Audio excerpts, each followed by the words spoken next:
Bonjour, bonsoir aux fidèles abonnés ce Grâce Infinie, que Dieu vous bénisse.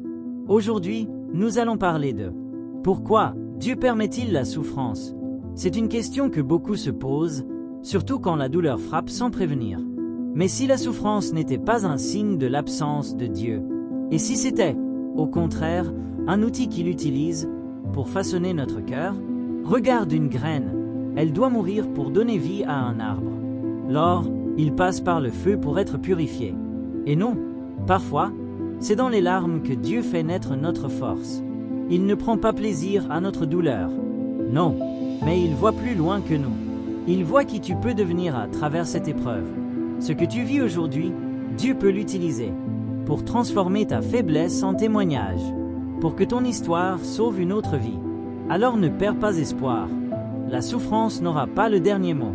Avec Dieu, même la douleur peut enfanter la gloire. Souhaites-tu que je t'écrive une version avec musique, effets et mise en scène visuelle? Ou peut-être une série sur ce thème? Tu sais, parfois, Dieu ne répond pas tout de suite. Tu pries, tu pleures, tu attends, et rien ne change. Et tu te demandes, est-ce qu'il m'a oublié? Mais écoute bien ceci, le silence de Dieu n'est jamais vide. Il travaille dans les coulisses, même quand toi, tu ne vois rien.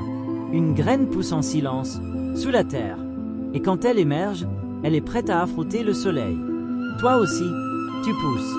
Dans l'obscurité, dans l'incompréhension. Mais Dieu est là. Il voit chaque larme, chaque soupir.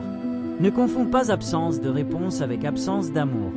Dieu est souvent le plus proche quand on le ressent le moins. Tiens bon, ne lâche pas. Ta douleur ne sera jamais inutile entre les mains de Dieu.